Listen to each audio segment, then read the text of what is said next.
Hello viewers, Fammy and Steve here once again. Good afternoon. It is Friday, July the 19th. This is a package that just delivered today.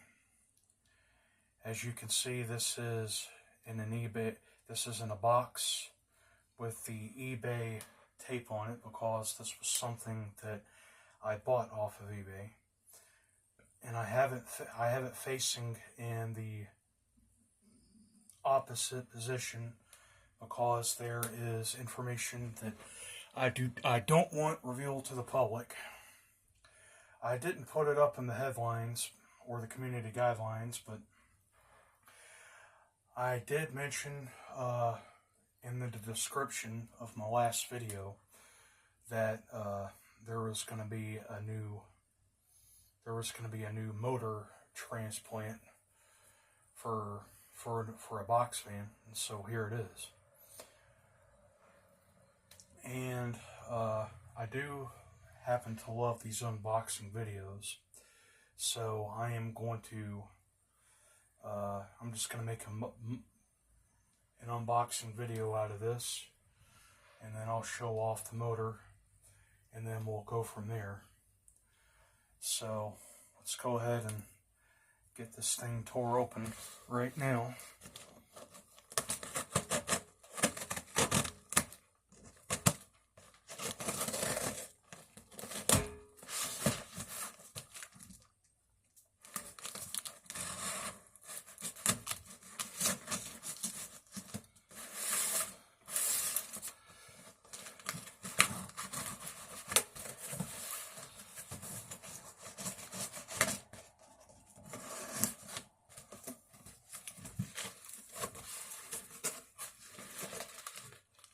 Looks like it was very well packed.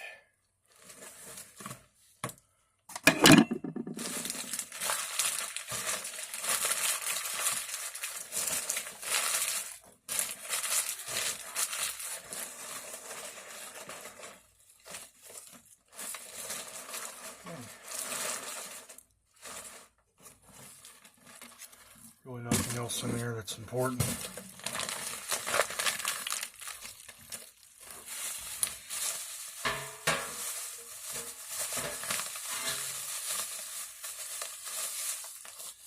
And what we have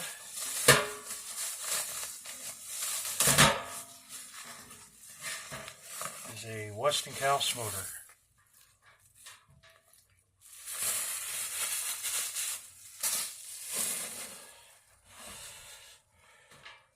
Here it is.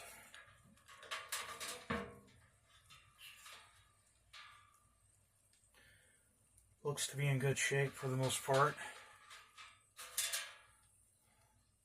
Pretty heavy. It's got some weight to it.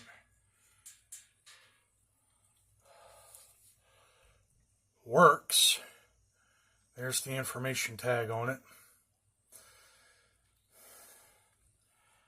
This motor is a Westinghouse, and it is a 1/10 horsepower motor, and this pulls 4.4 amps. Thermally protected, and it was also assembled in Mexico.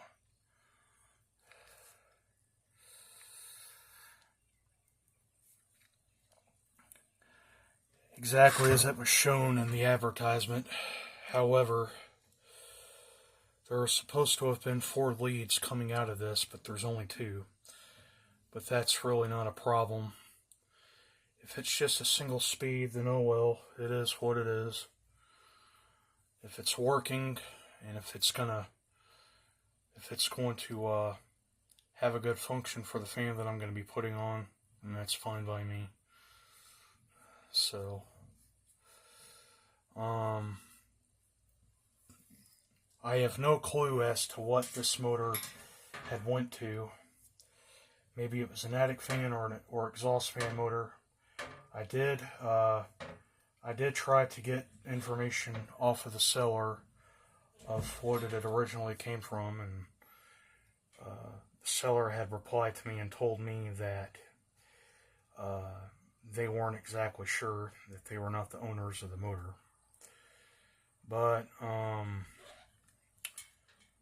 yeah, this is going to be going in my Wizard reversible box fan.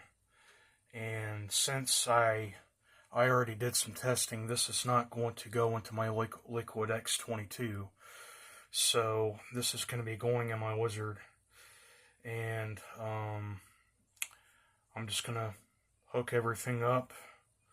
I'm going to give this thing a good, I'm going to take it apart. Maybe I'm probably going to have to give it some oil, give it some lubrication and all of that other stuff. And we'll go from there. So, this looks to be a 4 shaded pole motor, and maybe you can see it, maybe you can't, but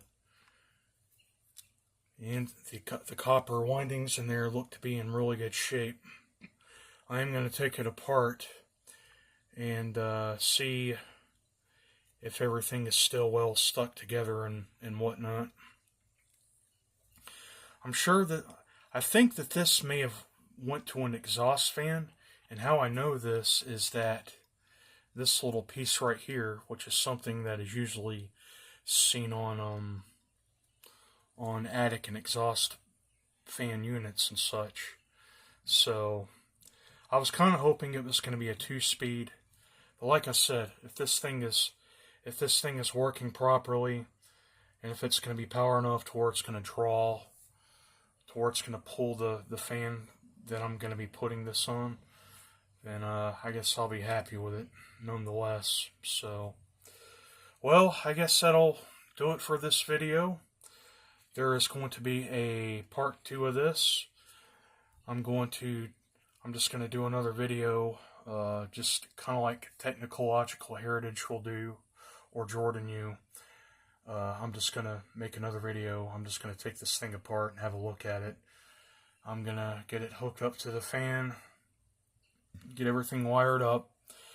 Of course, I'm going to use my kilowatt meter to see if this is working right. Like I said, this is a 1/10 horsepower motor, and it draws 4.4 amps, and it also has 1500 and 1550 RPMs. So, and I also did get some information off of other fan collectors, so if the price is right, I'm certain that this should work. Single speed, who cares? I'm happy with it either way. If it's powerful enough and if it's working good, then I'm a happy camper. So, well, I hope that you have enjoyed the video of this, and stay tuned for part 2, and I will catch you later. Bye-bye.